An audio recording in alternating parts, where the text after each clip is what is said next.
হাজিরিন, আমরা কোরআনুল কারীমের 30 নম্বর পারা, যেটা আম পারা হিসেবে পরিচিত, 30 নম্বর পারার আজকে ধারাবাহিক যে সূরা, ধারাবাহিক সূরার 84তম সূরা সূরাতুল ইনশিকাকের তাফসীর শুনবো ইনশাআল্লাহ, আমা তাওফীকি ইল্লা বিল্লাহ। এই সূরাটিতে মোট 25টি আয়াত রয়েছে, একটি রুকু রয়েছে। সূরাটি মক্কি সূরা, মক্কার ভিতরে অবতীর্ণ হয়েছে। এই সূরাটির সেন্ট্রাল ভিউ আলোচনা হচ্ছেন কিয়ামত এবং আখিরাত। প্রিয় উপস্থিতি, আমরা এর আগেও শুনেছি বেশ কিছু সূরাতে আল্লাহ রাব্বুল আলামিন কিয়ামত এবং আখিরাত সম্পর্কে আলোকপাত করেছেন। সেই ধারাবাহিকতার একটা সূরা এই সূরাটাও। আমরা এর আগে শুনেছি ইযাশ শামসু কুওয়িরাত, সূরাতুত তাকবীর, ইযাস সামাউ ফাতারাত, সূরাতুল ইনফিতার। আর আজকে যে সূরা, সেই সূরা হচ্ছে ইযাস সামাউ শাক্কাত, সূরাতুল ইনশিকাক। আল্লাহ রাসূল সাল্লাল্লাহু আলাইহি ওয়াসাল্লাম বলেছেন, যদি কোনো ব্যক্তি কিয়ামতের দৃশ্য, কিয়ামত সম্পর্কে যদি তার কোনো প্রশ্ন থেকে তাকে জানতে চায়, সেজন্য এই 3টা সূরা পাঠ করে, এই 3টা সূরার আলোচনা সে জেনে নেয়, তাহলে সে কিয়ামতের দৃশ্যায়ন পরিপূর্ণভাবে বুঝতে পারবে। ঠিক অনুরূপ ধারাবাহিকতার আজকের সূরার সেন্ট্রাল থিম, মূল আলোচ্য বিষয় হচ্ছেন কিয়ামত এবং আখিরাত। এর ভিতরে আল্লাহ রাব্বুল আলামিন আরো কিছু মেসেজ দিবেন। আল্লাহ সুবহানাহু ওয়া তাআলা এই সূরার 25টি আয়াতের ভিতরে 4 থেকে 5টা সেকশনে চমৎকারভাবে কিছু বিষয়ের উপর আলোকপাত করেছেন। 1 নম্বর হচ্ছেন 1 থেকে 5ম আয়াতের ভিতরে আল্লাহ রাব্বুল আলামিন কিয়ামতের দৃশ্যপট দৃশ্যায়ন করেছেন। এক একটা সূরার কিয়ামতের আলোচনা, বচন ভঙ্গি, বর্ণনা শৈলী আল্লাহ রাব্বুল আলামিনের বিভিন্ন রকমের। এরপর আল্লাহ রাব্বুল আলামিন এই কিয়ামতের দৃশ্যায়নের পরে দ্বিতীয় ধাপে আলোচনা করেছেন মানুষের চূড়ান্ত পরিণতি কোন দিকে যাচ্ছে, এই বিষয়ে আল্লাহ রাব্বুল আলামিন আলোকপাত করেছেন। 3 নম্বরে আল্লাহ সুবহানাহু ওয়া তাআলা আলোকপাত করেছেন মানুষের কর্মফল, আমলনামা। মানুষ তার জন্ম থেকে মৃত্যু পর্যন্ত কি করছে, তার একটা আমলনামার প্রতি আল্লাহ রাব্বুল আলামিন আলোকপাত করেছেন। এরপরে আল্লাহ রাব্বুল আলামিন স্পেশালি 3টা বিষয়ের শপথ করেছেন। এরপর আল্লাহ সুবহানাহু ওয়া তাআলা শপথের পরে গুরুত্বপূর্ণ একটা মেসেজ, বার্তা মানুষের কাছে দিয়েছেন। সর্বশেষ আল্লাহ রাব্বুল আলামিন অবিশ্বাসী এবং বিশ্বাসী মানুষদের কি পরিণতি হবে, তাদের কিয়ামতের ময়দানে তাদের এই আচরণের, তাদের কি উপঢৌকন এবং কি শাস্তি এবং কি পুরস্কার তাদের ক্ষেত্রে জুটবে, সেই বিষয়ে আল্লাহ রাব্বুল আলামিন আলোকপাত করে এই সূরাটা শেষ করেছেন। প্রিয় হাজিরিন, আল্লাহ রাব্বুল আলামিন রাসূল করিম সাল্লাল্লাহু আলাইহি ওয়াসাল্লামের পরে এই সূরাটি তখন নাজিল করেছেন নবুয়তের 3য় বর্ষে। আল্লাহ রাসূল সাল্লাল্লাহু আলাইহি ওয়াসাল্লাম সহ যারা নতুন ইসলাম কবুল করেছে, তাদের উপরে কাফের এবং মুশরিকদের ততদিন পর্যন্ত নির্যাতনের যে ধারা, সেটা ততক্ষণ পর্যন্ত জারি হয়নি। এই সময়ের দিককার সূরা।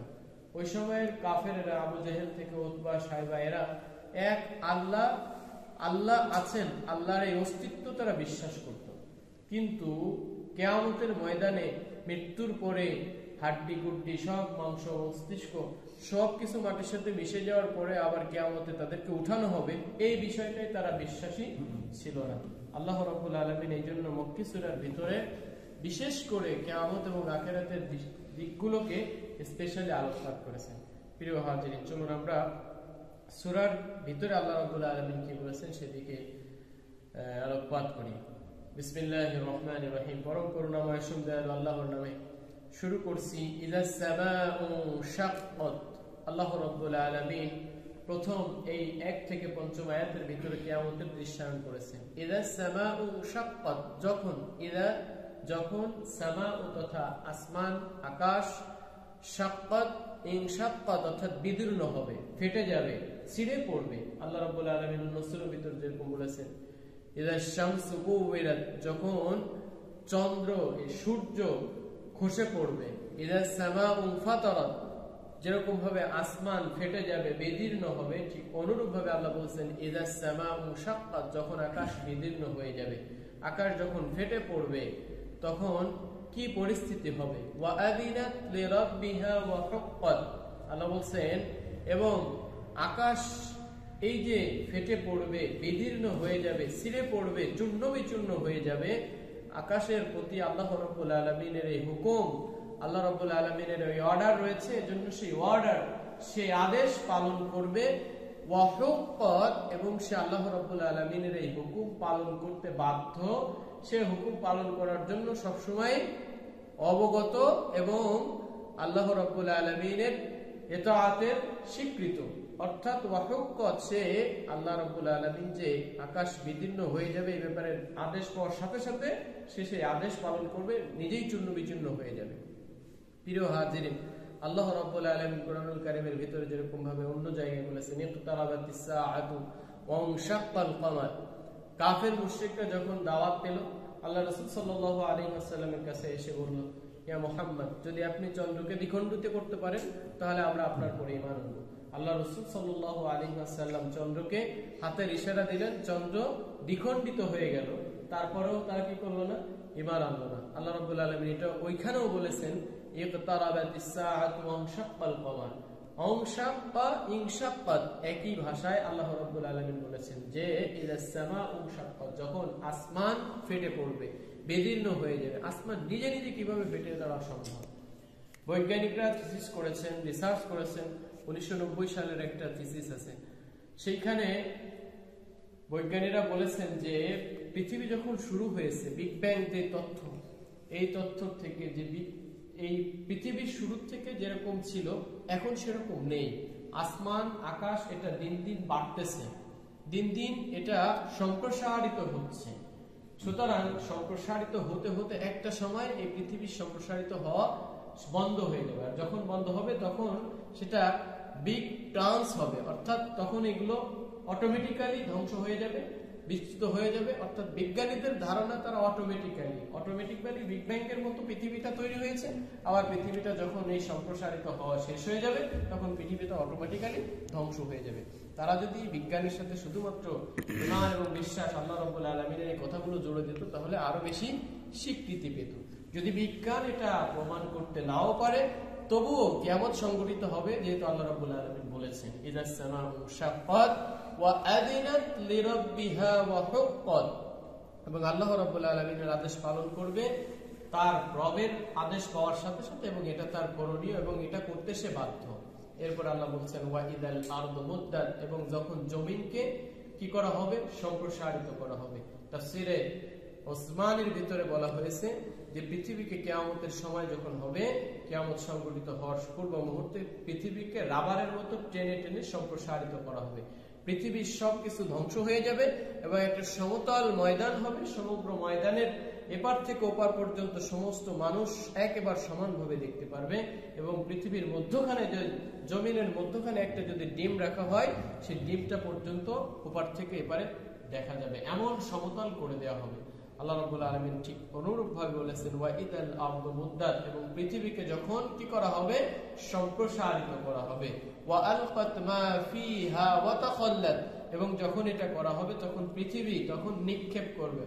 আলকা ইউলকা, সেখান থেকে ওয়া আলকাত মা ফিহা, পৃথিবীর অভ্যন্তরে তার গর্ভে যা কিছু রয়েছে সে সেটাকে নিক্ষেপ করবে, উদ্গীরণ করে দিবে। মা ফিহা ওয়া তাখাল্লাত, এবং সে গর্ভশূন্য হয়ে যাবে। তার ভিতরে যত মানুষ কবরস্থ আছে, যত ধন সম্পদ, যত খনিজ পদার্থ রয়েছে, সবকিছু পৃথিবী তখন তার থেকে খালি করে দেবে, উদ্গীরণ করে দেবে, বাইরে নিক্ষেপ করে দেবে, এবং সে গর্ভশূন্য হয়ে যাবে। ওয়ালিনাত লিরাব্বিহা ওয়া হুক্কাত, আর কেন সে এটা করবে?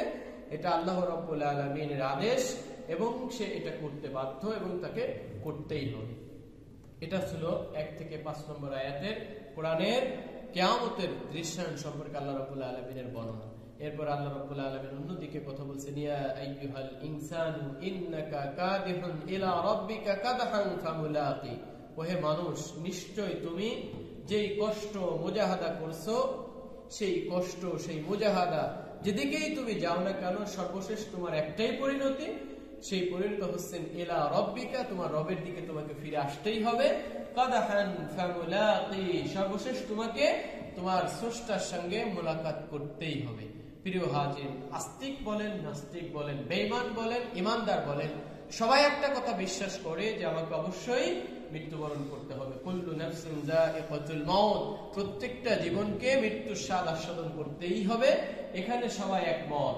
যে একটা না একটা সময় আমাকে মৃত্যুবরণ করতেই হবে। আল্লাহ রাব্বুল আলামিন এর জন্য বলছেন, ইয়া আইয়ুহাল ইনসানু, ওহে মানুষ, ইন্নাকা কাদিহুন ইলা রাব্বিকা কাদহান, তুমি যত প্রচেষ্টা, চেষ্টা, যা কিছু যত দিকে দৌড়াদৌড়ি করছো না কেন, আয় রোজগার, বরকত, চাকরি বাকরি, সমস্ত মুজাহাদা থেকে তোমাকে একটা জিনিস সর্বশেষ তোমার পরিণতিতে ঘটবে, ইলা রাব্বিকা, তুমি তোমার রবের দিকে ফিরে আসবে। মৃত্যুর দিকে তোমাকে অবশ্যই, অবধারিত মৃত্যুর দিকে তোমাকে আসতে হবে, এবং তারপরে ফামুলাকি, তুমি তোমার স্রষ্টার সঙ্গে সাক্ষাৎ করবে। এই সাক্ষাৎটা কারণ ভালো জিনিস নিয়ে সাক্ষাৎ করা যেতে পারে, খারাপ জিনিস নিয়েও সাক্ষাৎ করতে পারে মানুষের জন্য। এই জন্য আল্লাহ রাব্বুল আলামিন বলেছেন, এরপরেই কর্মফলের কথা ঘোষণা করেছেন, ফাআম্মা মান উতিয়া কিতাবাহু বিয়ামিনি, সুতরাং মান উতিয়া, এরপরে যাকে দেওয়া হবে কিতাবাহু, তাহার আমলনামা, তার কর্মফল, তার জীবনের জীবদ্দশায় যা কিছু করেছে এর একটা ফাইনাল রিপোর্ট তার হাতে দেওয়া হবে।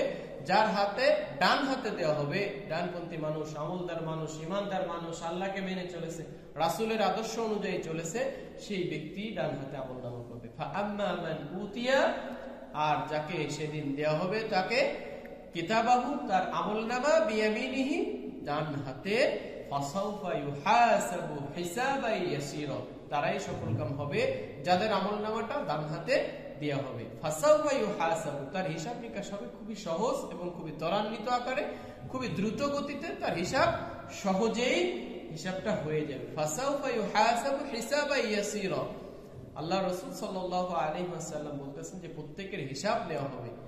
তো আয়েশা রাদিয়াল্লাহু তাআলা আনহা রাসূল করিম সাল্লাল্লাহু আলাইহি ওয়াসাল্লামকে জিজ্ঞাসা করতেছে, ইয়া রাসূলুল্লাহ, হিসাব যদি নেওয়া হয় সে তো জান্নাতে যেতে পারবে না, তো আল্লাহ তো নিজে বলছেন যে ইমানদার ব্যক্তিদেরও হিসাব হবে, সেই হিসাবটা কেমন হবে?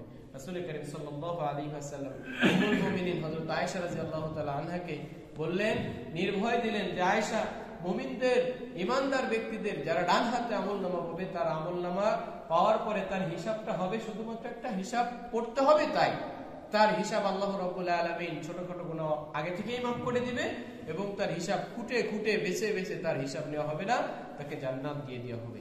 ওয়ায়ানকালিবু ইলা আহলিহি মাসরুরা, এবং সে যখন ডান হাতে আমলনামা পাবে, তার আমলনামা পাওয়ার সাথে সাথে তার হিসাবটা সহজ হয়ে যাবে, এবং সে আনন্দ চিত্তে লাফাইতে লাফাইতে মানসিক শান্তি, আনন্দ নিয়ে সে ফিরে আসবে ইলা আহলিহি, তার পরিবার পরিজনের, জান্নাতে যেই সমস্ত তার পরিবার পরিজন পরিবর্গ জান্নাতে থাকবে, সেই সমস্ত জান্নাতি ব্যক্তিদের কাছে সে আনন্দ চিত্তে খুশির ঠেলায় দৌড়াইতে দৌড়াইতে আসবে। পৃথিবীর বুকে যখন এসএসসি, এইচএসসি বা চাকরির কোনো রেজাল্ট হয়, চাকরি হয়ে যায়, বা এসএসসিতে যদি প্লাস পায়, এ প্লাস পায়, তাহলে যেরকম ভাবে সে তার রেজাল্টটা, তার রিপোর্ট নামাটা নিয়ে যেরকম পরিবারের কাছে আনন্দ চিত্তে সে দৌড়ায় চলে আসে, ঠিক অনুরূপ ভাবে কাল কিয়ামতের ময়দানে জান্নাত যার ব্যক্তি আমলনামা পেয়ে যাবে, আমলনামা যে ডান হাতে পেয়ে যাবে, সেই ব্যক্তির খুশি এটা ভাষায় প্রকাশ করা সম্ভব না। সে ঠিক অনুরূপ ভাবে তার পরিবার পরিজনের জান্নাতি ব্যক্তিদের কাছে এসে আমলনামা নিয়ে দেখাইতে থাকবে। ওয়া আম্মা মান উতিয়া কিতাবাহু ওয়ারাআ যহরি, আর কপাল পোড়া সেই সমস্ত ব্যক্তিরা হবে যাদের আমলনামাটা তাদের পিঠের পিছন দিক থেকে দেয়া হবে। তাফসীরের ভিতর বলা হয়েছে পিঠের দিক থেকে কিভাবে দেওয়া হবে, বলা হয়েছে যে জাহান্নামে যারা সাব্যস্ত হবে তাদেরকে হাত করা, বেড়ি পরিয়ে দেওয়া হবে। আর হাত করা কিভাবে পড়া হয়? পিছন দিক থেকে পড়া হয়। আযাবের শাস্তির তীব্রতা বোঝানোর জন্য ঠিক অনুরূপভাবে তাদের আমলনামাটা তাদের বাম হাতে দেওয়া হবে, অর্থাৎ পিঠের পিছন দিক থেকে দেওয়া হবে। হাদিসের ভিতরে অন্যান্য মুফাসসিরিন ইকরামও বলেছেন যে তাদের বাম হাত কলিজা এরকম বুকের ভিতর দিকে পিছন দিক থেকে নেওয়া হবে, এবং সেদিক থেকেই তাদের আমলনামা দেওয়া হবে। আমলনামা পাওয়ার শুরু থেকেই তারা জাহান্নামের ভয়াবহতা, শাস্তির তীব্রতা তারা অনুভব করতে থাকবে। ফাসাউফা ইয়াদউ সুবুরা, যখনই তারা তাদের আমলনামা বাম হাতে পিঠের পিছন দিক থেকে পাবে, তখন আল্লাহ রাব্বুল আলামিনের কাছে তারা তাদের মৃত্যু কামনা করতে থাকবে। বুঝতে পারবে ভয়াবহতা কত কঠিন হবে, জাহান্নামের আগুনের শাস্তি কত কঠিন হবে, সেটা তারা আমলনামা পাওয়ার সাথে সাথে, তাদের এই ফাইনাল রিপোর্ট পড়ার সাথে সাথেই তারা বুঝতে পারবে। আল্লাহ বলেছেন, ইকরা কিতাবাকা কাফা বিনাফসিকা আল-ইয়াওমা আলাইকা হাসিবা, আমি প্রত্যেকের আমলনামা তোমাদের কাছে দিয়ে দেব, তোমাদের আমলনামা পড়ে বিচার করতে তুমিই যথেষ্ট হয়ে যাবে। সুতরাং সে তার আমলনামা, সে তার রিপোর্ট নামা দেখে নিজেই বুঝতে পারবে যে আজকে আমার অবস্থা খুবই ভয়াবহ, এবং সে অবস্থা দেখে সে নিজেই মৃত্যু কামনা করতে থাকবে। ফাসাউফা ইয়াদউ সুবুরা, সে অচিরেই মৃত্যুর আহ্বান করতে থাকবে, আমার কেন মৃত্যু হয় না। ওয়ায়াসলা সাঈরা, এবং তার আবাসস্থল হবে জাহান্নাম, জ্বলন্ত আগুনে সে প্রবেশ করবে। কি কারণে সে জ্বলন্ত আগুনে প্রবেশ করবে? ইন্নাহু কানা ফি আহলিহি মাসরুরা, সে তার পরিবার পরিজন নিয়ে আনন্দে ছিল। নামাজ, রোজা, হজ, যাকাত, আল্লাহর বিধিবিধান, রাসূলের তরিকা, রাসূলের আদর্শ, রাসূলের দ্বীনের প্রতিষ্ঠা, রাসূলের দ্বীন প্রচেষ্টা, এগুলো তার ভিতরে কিছুই ছিল না। পরিবার, চাকরি বাকরি, ক্যারিয়ার ইত্যাদি বিষয় নিয়ে সে সবসময় নিমগ্ন ছিল। আল্লাহ কি বলেছেন, আল্লাহ যে একমাত্র আমাকে তার ইবাদতের উদ্দেশ্যে পাঠিয়েছেন, এই চিন্তা, এই চেতনা তার মগজের ভিতর কখনোই ছিল না। আল্লাহ রাব্বুল আলামিন বলেন ইন্নাহু কানা ফি আহলিহি মাসরুরা, তার এই অবস্থা এই কারণে হবে, কি কারণে? যে সে তার কি করছিল? পরিবার পরিজনের সাথে আনন্দে মौज মাস্তির ভিতরে ছিল। ইন্নাহু যান্না আল্লা ইয়াহুর, আর কেন সেইটা ছিল? তার পরিবারের সাথেই সব সময় দিত, আল্লাহ এবং তার রাসূলের ব্যাপারে তার কোনো চিন্তা ছিল না। কি কারণে? ইন্নাহু যান্না আল্লা ইয়াহুর, মূল চিন্তা এটাই যে সে ধারণাই করত যে মৃত্যুর পরে কিছু হতে পারে, এটা সম্ভব নয়। মৃত্যুর পরে আল্লাহর কাছে ফিরতে হবে, এটা কোনো বিষয় না, ফিরাই লাগবে না, মৃত্যু শেষ তো আমার জীবন সব শেষ।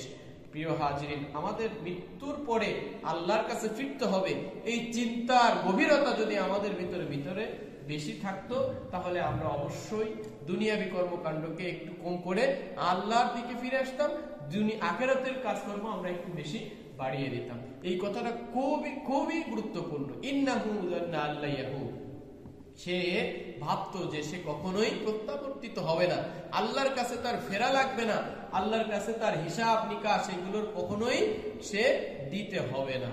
বালা ইন্না রাব্বাহু কানা বিহি বাসীরা, আল্লাহ বলতেছেন না না, অবশ্যই তোমাকে ফিরতে হবে, নিশ্চয়ই তোমার রব, ইন্না রাব্বাহু, নিশ্চয়ই তাহার রব, কানা বিহি বাসীরা, সে যে আমলনামা করতেছে প্রত্যেকটা আমলনামা আল্লাহ রাব্বুল আলামিন তার কৃতকর্ম, তার কর্মকাণ্ড, তার আচার-আচরণ, তার আচরণ বিধি সবকিছু আল্লাহ রাব্বুল আলামিন রেকর্ড করছেন, সবকিছু আল্লাহ রাব্বুল আলামিন অবলোকন করেন।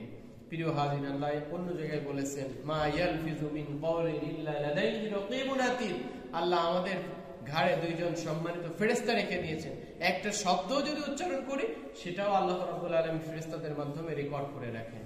আমরা যদি এটাকে অমান্য করি, কাল কিয়ামতের ময়দানে ডান হাতে বাম হাতে আমলনামা পাওয়ার পরে আমরা যদি বলি আল্লাহ কেন, আমরা তো এটা মানি না, এরকম কিছু ছিল না। আল্লাহ রাব্বুল আলামিন জবানে তালা মেরে দেবেন, আল ইয়াউমা নাখতিমু আলা আফওয়াহিহিম ওয়া তুকাল্লিমুনা আইদিহিম, আল্লাহ সেদিন জবান বন্ধ করে দিবেন, হাত কথা বলবে, ওয়া তাশহাদু আরজুলুহুম, পা সাক্ষ্য দিতে থাকবে, চামড়া সাক্ষ্য দিতে থাকবে, চোখ সাক্ষ্য দিতে থাকবে, কোনোভাবেই উল্টাপাল্টা বলার কোনো সুযোগ থাকবে না। এইজন্য আল্লাহ বলছেন বালা ইন্না রাব্বাহু কানা বিহি বাসীরা, তুমি যে ধারণা করো ইন্নাহু যান্না আল্লা ইয়াহুর, আমি আল্লাহর কাছে তোমাকে ফিরতে হবে না, তোমার খারাপ এবং ভালোর বিচার ফয়সালা করা হবে না, এটা তুমি মনে করো না।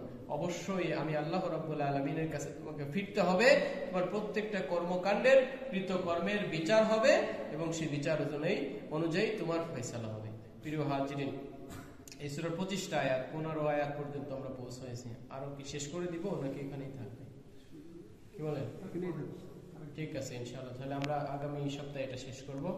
আজকের যে আলোচনা থেকে আমরা যতটুকু শিক্ষা অর্জন করেছি, এক নম্বর হচ্ছে কিয়ামত, এটা অবশ্যম্ভাবী, কিয়ামত হবেই, এটা নিয়ে কোনো সন্দেহর অবকাশ নেই, কিয়ামত হবে।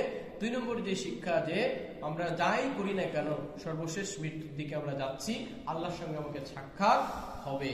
এবং ভালো কাজ করলে 3 নম্বর পয়েন্টে আমরা যে শিক্ষাটা অর্জন করতে পারি, সেই পয়েন্টটা হচ্ছে যে ভালো কাজ একটা দোয়াল দুইটা, একটা বামপন্থী একটা ডানপন্থী। বাম সবসময় অকল্যাণের নির্দেশক, অকল্যাণের সাইন, আর ডান সবসময় কল্যাণের সাইন। সুতরাং ডান দিকে থাকার চেষ্টা করব। আল্লাহ রাব্বুল আলামিন আমাদের সকলকে তৌফিক দান করুন।